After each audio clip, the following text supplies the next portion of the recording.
আমার যৌবনকাল একটু অন্ধকার ঘরে কেটেছে। আমার যৌবনকাল কেউ ফিরে দিতে পারবে না। আমি মনে করেছিলাম যেহেতু দ্বিতীয় জীবন পেয়েছি, আমার পরিবার, আমার সন্তানের আমাকে 8টি বছর পায়নি, তাদেরকে নিয়ে দেশের বাইরে চলে যাব। যে দেশ আমাকে অধিকার দিতে পারে না সেই দেশে আমি থাকবো না।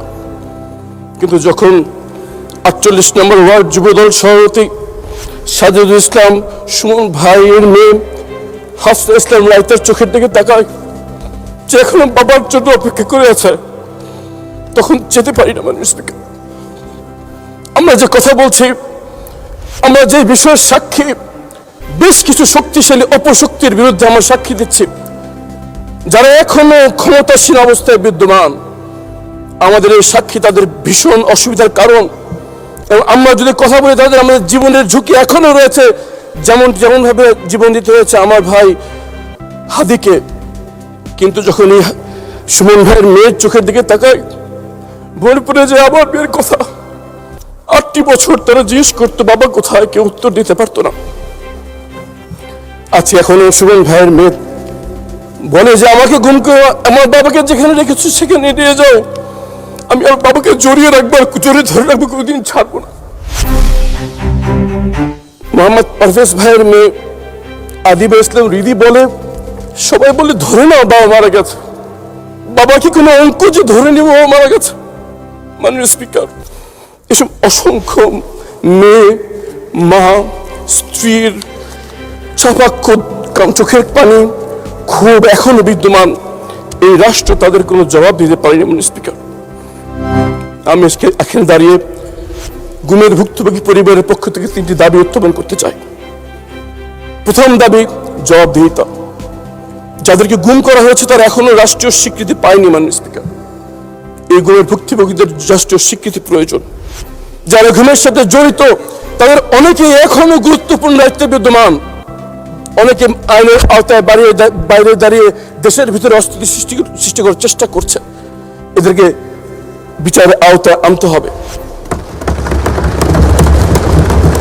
সর্বশেষ, এই বিচার যেন স্বচ্ছ হয়, ফ্যাসিস্ট আমলে লোক দেখানো একটি নাটক যাতে না হয়, এই 3 নিয়ে আমাদের প্রথম দাবি জবাবদিহিতা।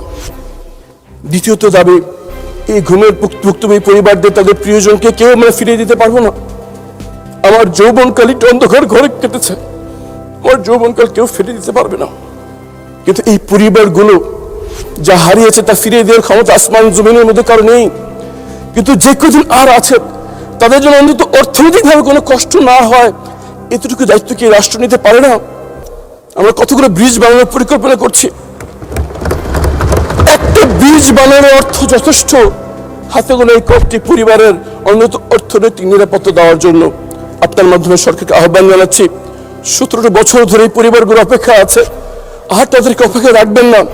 অবিলম্বে তাদেরকে একটি এমনভাবে অর্থনৈতিক পুনর্বাসনের ব্যবস্থা যদি আমরা করি, যেন আর যাই হোক অর্থনৈতিকভাবে তাদের আক্রমণ তাকাতে না হয়। এটা আমাদের দ্বিতীয় দাবি। এবং তৃতীয় এবং সবচেয়ে গুরুত্বপূর্ণ দাবি হচ্ছে, এই ধরনের ঘৃণ্যতম মানবতা বিরোধী অপরাধ আর কোনোদিন যেন এই বাংলার মাটিতে আর হতে না পারে, সেজন্য আমাদের ব্যবস্থা গ্রহণ করতে হবে। তার জন্য দরকার শক্ত আইন, তার জন্য দরকার রাজনীতিবিদদের দৃঢ়তা, যে আমরা যাই করি এই ধরনের অপরাধ যেন বাংলাদেশে না হতে পারে। এই জন্য সবার আগে দরকার গুম কমিশন, যা কোনো পরমেশ্বর কারো অনুমতি না নিয়ে তদন্ত করতে পারবে। দরকার স্বাধীন মানবাধিকার কমিশন, যার কারো চক্ষু রাঙানি উপেক্ষা করে তার অপরাধের কথা বলতে পারবে। মাননীয় স্পিকার, আর একটি গুরুত্বপূর্ণ বিষয় আমার উপস্থাপন করা দরকার। ইসমাইল হোসেন বাতেন ভাইয়ের মেয়ে, তার বাবা গুম হওয়ার পর থেকে তার বাবার অ্যাকাউন্টে রেখে যাওয়ার টাকা উত্তোলন করতে পারছে না। ব্যাংকের ম্যানেজার বলে, তোমার বাবার কি হয়েছে, একটি কাগজ নিয়ে আসো। আনিসা ইসলাম ইনশা গত বছরটি বছর মন্ত্রণালয় থেকে মন্ত্রণালয় ঘুরে বেড়াচ্ছে একটি কাগজের জন্য যে তার বাবা যে গুম হয়েছে এটা যেন লিখে দেওয়া হয়। এটা আমরা দিতে পারিনি।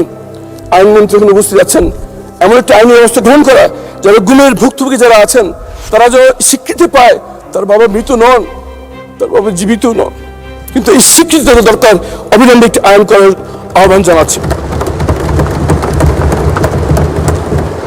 মাননীয় স্পিকার, আল্লাহ আমাকে দ্বিতীয় জীবন দিয়েছেন, কিন্তু ঢাকা 14 আসনের জনগণ আমাকে এখানে দাঁড়িয়ে কথা বলার সুযোগ করে দিয়েছেন। তাদের জন্য কিছু কথা বলতে চাই।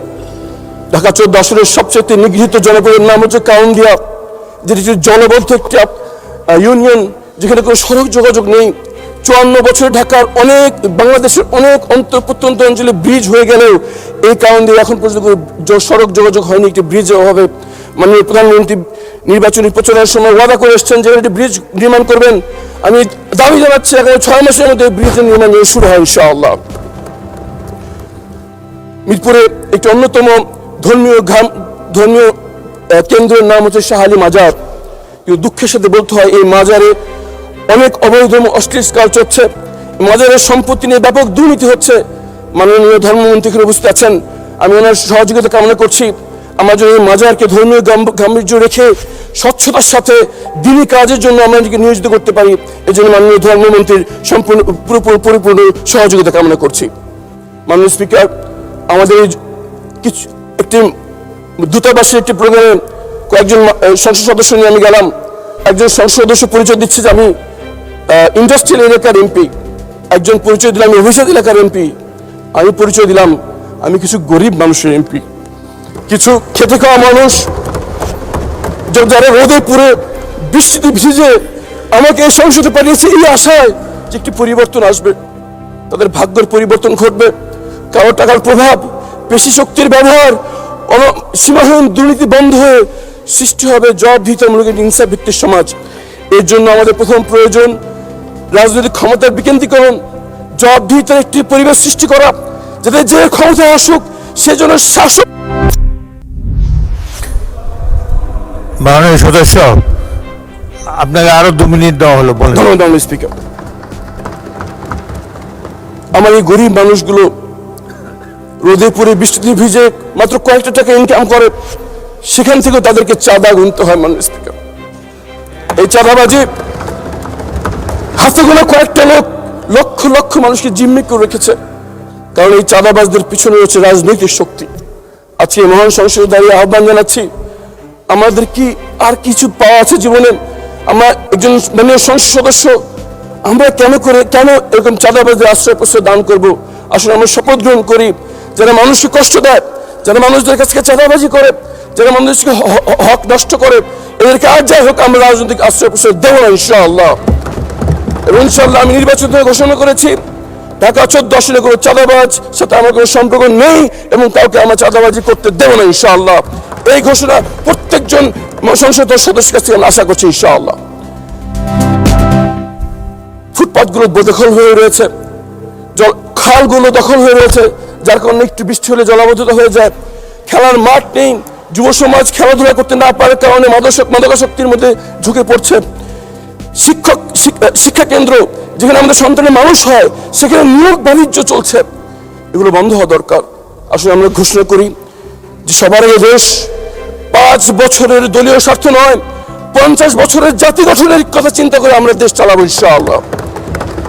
যদি আমরা এই কাজটি করতে পারি, তাহলে আমাদের শরীর যখন কবরে পৌঁছবে, তখন আমাদের রেখে যাওয়া কাজের বিনিময়ে কালকে আমাদের কঠিন প্রশ্নের সম্মুখীন হওয়া যখন আমরা হব, তখন এই কাজগুলো আমাদেরকে শেফায়াত দান করবে, আমাদের প্রশ্নের উত্তরকে সহজ করে দেবে, আমাদেরকে সত্যিকার অর্থে সফলকার করবে এই দুনিয়াতে এবং চিরস্থায়ী জীবনে।